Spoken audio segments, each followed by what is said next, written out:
எங்க அரசியும் எவ்வளவோ பாண்டியன் கிட்ட மன்னிப்பு கேட்க ட்ரை பண்றாங்க. ஆனா அரசி பண்ண துரோகத்த இந்த பக்கம் வந்து ஏத்துக்க முடியாம பாண்டியனும் ரொம்பவே மன வருத்தப்பட்டு, அவருமே இந்த பக்கம் எதுவுமே பேசாம அப்படியே சிலையாட்ட உட்கார்ந்துட்டு இருக்காரு. இன்னொரு பக்கம் இங்க கோமதியுமே, "பேசுங்க, உங்க பொண்ணு தானே வந்திருக்கு. நீங்க கலெக்டருக்கு படிக்க போற பொண்ணுன்னு சொன்னீங்களே, இந்த பொண்ணு தானே அது. பேசுங்க" அப்படின்ற மாரி இன்னுமே அவங்க கோபத்தோடையும், அரசி மேல இருக்கிற வெறியோடையும் பேசிக்கிட்டு இருக்காங்க. இன்னொரு பக்கம் இங்க அரசிக்கு என்ன பண்றதுன்னே தெரியல. அதே நேரம் பழனியுமே அங்க டைரக்ட்டா குமார் வீட்ல போய் சத்தம் போட்டு வந்ததுக்கு அப்புறம், அந்த சைடு இருந்து எந்த பிரச்சனையும் இருக்காது. இதுக்கு மேல எந்த இஷ்யூ இல்ல அப்படின்ற மாரி இங்க பழனியுமே வந்து வீட்ல இருக்க எல்லாத்தையும் எடுத்து சொல்லிட்டு இருக்காங்க. ஆனா இருந்தாலுமே அரசி பண்ண துரோகத்தை இங்க வீட்ல இருக்க யாராலுமே ஏத்துக்க முடியல. அதே நேரத்துல இன்னொரு சைடு இங்க சுகன்யாவுமே இங்க டைரக்டா அரசிக்காக பரிந்து பேச ஆரம்பிக்கிறாங்க. இங்க பாருங்க, அவ தப்பு பண்ணாதான், இல்லன்னு சொல்லல. சொல்லப்போனா அவ மாமனை தானே லவ் பண்ணியிருக்கா. இதுல என்ன ஆச்சு உங்களுக்கு, உங்க பிரச்சனை? சொல்லப்போனா நீங்க சண்டை போட்டுட்டு இருக்கீங்க அப்படின்னா அதுக்காக அவளும் சண்டை போட்டுட்டு இருக்கணும்னு என்ன அவசியம் இருக்கு அப்படின்ற மாதிரி இங்க அரசிக்காக பேச ஆரம்பிக்கிறாங்க. ஆனா இதை பார்த்துட்டு இருக்க பழனியுமே, சுகன்யா, இந்த குடும்பத்தோட பிரச்சனை என்னன்னு தெரியாம நீ பேசிட்டு இருக்காத. சொல்லப்போனா இந்த குடும்பத்துக்கும் அந்த குடும்பத்துக்கும் என்னென்ன பிரச்சனைகள் இருக்குன்னு எங்களுக்கு தான் தெரியும். நீ ஈஸியா சொல்லிட்டு போயிருவ. அப்படிலாம் முடியாது. ஏன்னா அரசி அந்த வீட்டுக்கு கல்யாணம் பண்ணி போனாலும் அந்த வீட்டுல அரசியை ரொம்பவே கொடுமைப்படுத்துவாங்க. அவங்கள பத்தி உனக்கு தெரியாது அப்படின்ற மாதிரி இங்க பழனியுமே பேச ஆரம்பிக்கிறாங்க. ஆனா இன்னொரு பக்கம் இங்க பாண்டியனுமே சுகன்யாவை பார்த்துட்டு, என்னம்மா இது இப்படி பேசிக்கிட்டு இருக்கு அப்படின்ற மாதிரி அவருமே கவனிக்க ஆரம்பிக்கிறாரு. ஆனா அதே நேரத்துல சுகன்யா இருந்துகிட்டு, இங்க பாருங்க, சரி தப்பு நடந்துருச்சு. இதுக்கு மேல குமாருக்கு உங்க பொண்ணை கொடுக்க வேணாம்னு விருப்பப்படுறீங்களா? சரி விடுங்க, இந்த பிரச்சனை இதோட முடிச்சிட்டு எல்லாருமே கொஞ்சம் அமைதியாயிடுங்க. எதுக்காக எல்லாரும் இவ்வளவு மெனக்கட்டு இப்படி டென்ஷன் ஆயிட்டு இருக்கீங்க? நீங்க ரொம்ப டென்ஷன் ஆகி உங்க உடல்நல தான் கெட்டு போகும். அதே நேரம் அரசியும் தான் சொல்லிட்டால, இதுக்கு மேல குமாரை பார்க்க மாட்டேன், பேச மாட்டேன்ட்டு. அப்புறம் எதுக்காக அவளை போட்டு கஷ்டப்படுத்திட்டு இருக்கீங்க?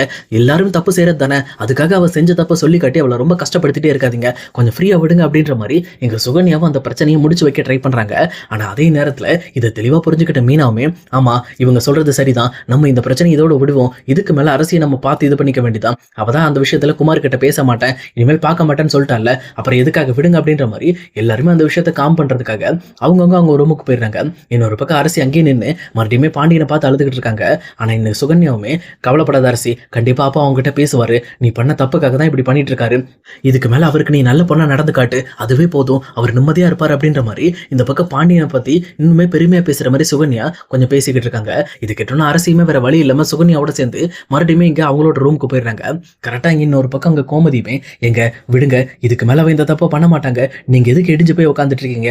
எல்லா விஷயமே நம்ம கண்ட்ரோல்ல தான் இருக்கு, நம்ம சமாளிச்சுக்கலாம் அப்படின்ற மாதிரி அவங்களும் ஒரு பக்கம் பேசிக்கிட்டு இருக்காங்க. ஆனா இன்னொரு சைடு இந்த பக்கம் பாண்டியனோட மனசுல அந்த நம்பிக்கை விடப்பட்டதை அவரால் தாங்கவே முடியல. சொல்லப்போனா தன்னோட பொண்ணு இப்படிப்பட்ட ஒரு விஷயத்த பண்ணியிருக்கா, அது இவ்வளவு நாளா பண்ணியிருக்கா, அதுவும் நம்ம கிட்ட இருந்து மறைச்சிருக்காளே அப்படின்ற மாதிரி அதை ஏத்துக்க முடியாம அவருமே ஜீர்ணிக்க முடியாம இருக்காரு. ஆனா இங்க இதை புரிஞ்சுக்கிட்ட கோமதியுமே, சரி விடுங்க, எல்லாமே சரியா போயிடும், விடுங்க, இதுக்கு மேல நம்ம பொண்ணை நம்ம பார்த்துக்கோம் அப்படின்ற மாதிரி பாண்டியனுக்கு ஆறுதல் சொல்லி அவங்க ரெண்டு பேருமே தூங்காம ரொம்பவே கஷ்டப்பட்டுட்டு இருக்காங்க. ஆனா இன்னொரு பக்கம் அரசியை ரூம்குள்ள கூட்டிட்டு போன சுகன்யாவும் அரசி கிட்ட, என்ன அரசி இப்படி பண்ணி வச்சிருக்கீங்க? மாட்டிக்கிற மாதிரி பண்ணி வைப்பீங்க. ஏன் இவ்வளவு பெரிய பிரச்சனை ஆகிறதுக்கு நீங்க தான் காரணம் ஆயிட்டீங்க அப்படின்ற மாதிரி அரசியை பிடிச்சி சத்தம் போட ஆரம்பிக்கிறாங்க. ஆனா இன்னொரு பக்கம் அரசியுமே, இல்ல அத்தை, என்ன மன்னிச்சிருங்க, சொல்ல போனா நான் தான் இந்த மாதிரி வந்து செல்ஃபி எடுக்க நான் அலோவ் பண்ணிட்டேன், நான் அப்படி அலோவ் பண்ணிருக்க கூடாது, அது மட்டும் இல்லாம நான் அந்த படத்துக்கும் போயிருக்க கூடாது அப்படின்ற மாதிரி அவங்களுமே வந்து பயங்கரமா அழ ஆரம்பிக்கிறாங்க. இதுக்கு மேல பாருங்க, குமார் என்னால மீட் பண்ணவும் முடியாது, இனிமேல் நாங்க ஒண்ணு சேரவும் முடியாது, இந்த குடும்பத்தையும் ஒண்ணு சேர்க்க முடியாது அப்படின்ற மாதிரி அரசி பயங்கரமா விம்மி அழ ஆரம்பிக்கிறாங்க. ஆனா இன்னொரு பக்கம் இங்க சுகன்யாவுமே, இங்க பாரு, நீ கவலையே படாத, இதுக்கு மேலேயும் அத்தை உனக்காக ஹெல்ப் பண்ணுவேன். இந்த ரெண்டு குடும்பத்தை ஒன்னா சேர்க்கறதுக்கு நீங்க ரெண்டு பேரும் ஒன்னா சேர்ந்தா மட்டும்தான் எல்லாமே சரியாகும். அதுக்கு ஒரே வழிதான் இருக்கு, அதை நான் சொல்றேன். ஆனா இப்ப நீ கொஞ்சம் பொறுமையா இரு, ரிலாக்ஸ்டா இரு, எதை பத்தியும் கவலைப்படாத அப்படின்ற மாதிரி இங்க அரசிக்கு ஆறுதல் சொல்லிட்டு சுகன்யா மறுபடியுமே கிளம்பி டைரக்டா இங்க குமரவேலோட வீட்டுக்கு போறாங்க.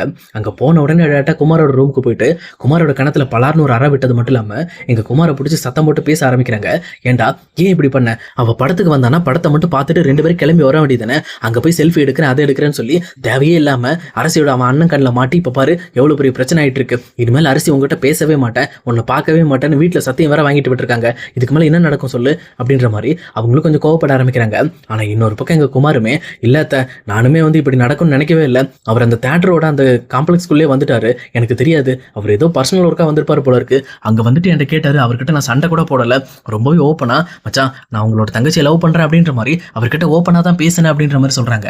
ஆனா இதை புரிஞ்சுக்கிட்ட சுகன்யாவே, நீ பேசுனதெல்லாம் ஓகேடா, ஆனா இன்னுமே உன்னை நல்லவன்னு அவங்க நம்ப மாட்டேன்றாங்கல்ல. ஏன்னா நீ பண்ண விஷயங்கள் அவ்வளோ பண்ணி வச்சிருக்க. உங்க அப்பாவோட சேர்ந்துக்கிட்டு சம்மந்தம் இல்லாம பாண்டியனோட குடும்பத்தை நிறைய டார்ச்சர் பண்ணி வச்சிருக்க. உன்னை பத்தி கேட்டா அந்த குடும்பத்துல எல்லாருமே தப்பு தப்பா பேசிட்டு இருக்காங்க. ஏன்னா அந்த அளவுக்கு உங்க அப்பா பேரை கெடுத்துக்கிட்டதை விட நீ உன் பேரை நிறையவே கெடுத்து வச்சிருக்கடா. இந்த மாதிரி சூழ்நிலையில இப்பெல்லாம் பண்ணலாமா அப்படின்ற மாதிரி இங்க சுகன்யாவும் இங்க குமாருக்கு எடுத்து சொல்லிக்கிட்டு இருக்காங்க. ஆனா குமாருமே இதுக்கு மேல என்ன பண்றதுன்னே தெரியல அத்தை, என்னத்த பண்றது அப்படின்ற மாதிரி இங்க குமாருமே வந்து சுகன்யாட்ட ஐடியா கேட்கறாங்க. ஆனா சுகன்யாவுமே நீ கவலையே படாத, எனக்கு ஒரு 2 நாள் டைம் கொடு. அந்த 2 நாளைக்குள்ள அரசியோட மனசை மாத்தி எப்படியாவது உனக்கும் அரசிக்கும் ரெஜிஸ்டர் மேரேஜ் பண்ணி உங்க 2 பேரையும் நான் செட்டில் பண்ணி விட்டுறேன் அப்படின்ற மாதிரி இங்க சுகன்யா சொல்றாங்க. இதை கேட்ட குமாருக்கு பயங்கரமான ஷாக்கு. என்னத்த சொல்றீங்க, அது நடக்குமா அப்படின்ற மாதிரி கேட்கறாங்க.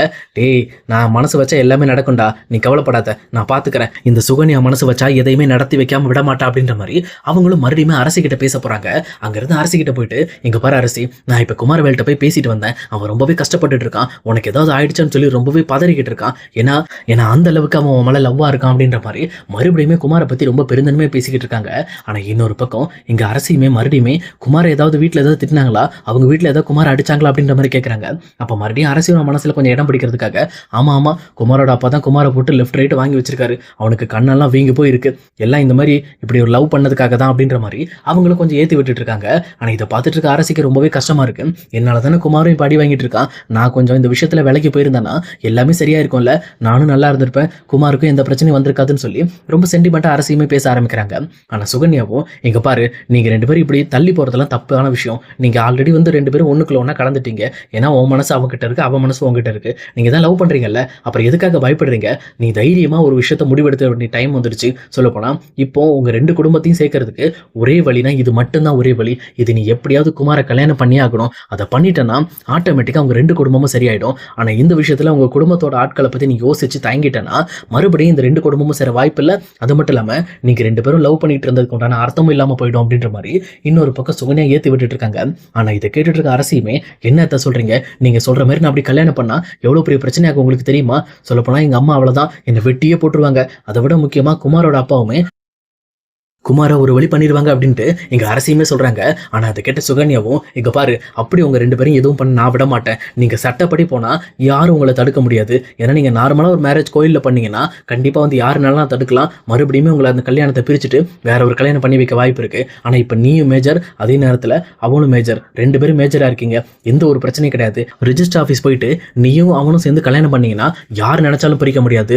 நம்ம வீட்டு சைடும் சரி, அவங்க வீட்டு சைடும் சரி. அதுக்கப்புறம் எந்த பிரச்சனையும் இல்லை. கொஞ்ச நாள் நீங்க தனியா இருந்துட்டு அதுக்கப்புறம் ஒரு குழந்தை பிறந்ததுக்கு அப்புறம் எல்லாரும் ஒன்னாயிர போறாங்க. இப்படிதான் இந்த குடும்பத்தை ஒன்று சேர்க்கணும், வேற வழியே இல்ல அரசி அப்படின்ற மாதிரி எங்க அரசியோட மண்டையை கழுவிட்டு இருக்காங்க. ஆனா அரசியுமே இந்த பக்கம் மறுபடியுமே தன்னோட அப்பாவை பத்தி நினைச்சு ரொம்பவே வந்து பயப்பட ஆரம்பிக்கிறாங்க. அது மட்டும் இல்லாம ரொம்ப ஃபீல் பண்ண ஆரம்பிக்கிறாங்க. தான் அப்பா தான் மேல ரொம்ப நம்பிக்கை வச்சதாகவும் அந்த நம்பிக்கையை நான் கெடுத்துட்டேன் அப்படின்ற மாதிரி மறுபடியும் ஃபீல் பண்ணி அழ ஆரம்பிக்கிறாங்க. ஆனா இன்னொரு பக்கம் சுகன்யாவுமே எங்க அரசியோட மண்டையை கழுவுறதே மெயினான ஒரு பிளானா வச்சுக்கிட்டு, இங்க பாரு அரசி, மறுபடியும் இந்த மாதிரி ஒரு குடும்பத்தை நினைச்சு நீ இந்த மாதிரி கவலைப்படாத, எல்லாமே சரியா போயிடும். உனக்கான ஒரு நல்ல வாழ்க்கை அமையிறப்போ நீ ஏன் அதை வேணான்னு உதறி தள்ளிக்கிட்டு இருக்க? அது மட்டும் இல்லாம இந்த வாழ்க்கை அமையறதுனால 2 பெரிய குடும்பமே ஒன்னா சேரப்போகுது. இதை விட என்ன வேணும் சொல்லு? ஃபர்ஸ்ட் எல்லாம் அடிச்சுக்க தான் செய்வாங்க, அதுக்கப்புறம் எல்லாமே சுமூகமா போயிடும். ஏன்னா கண்டிப்பா உனக்காகவும் இன்னொரு பக்கம் குமாருக்காகவும் அவங்களும் ஒத்துக்கிட்டு தான் ஆகணும், நம்ம சைடு வந்து சரியா போயிடும் அப்படின்ற மாதிரி இங்க சுகன்யா ஒரு வழியா அரசியோட மண்டையை கழுவிடுறாங்க. ஆனா அரசியுமே நான் எப்படி அதை பண்றது, அதுக்கு நான் என்ன பண்றது அப்படின்ற மாதிரி கேட்கறாங்க. நீ கவலையே படாத, அதுக்கான வேலைகள்லாம் நான் குமாரை பார்க்க சொல்றேன். அவன் எல்லா வேலையும் ரெடி பண்ணதுக்கு அப்புறம் காலேஜ் போற மாதிரி கிளம்பி போயிட்டு ரெஜிஸ்டர் மேரேஜ் பண்ணிருங்க. அதுக்கப்புறம் நான் சொன்ன பிளான் பண்ணா போதும், ஆட்டோமேட்டிக்கா எல்லாம் சுமூகமா போயிடும் சொல்லி ஒரு வழியா எங்க அரசியோட மனசையுமே இங்க சுகன்யா பிளான் பண்ணி மாத்திடுறாங்க.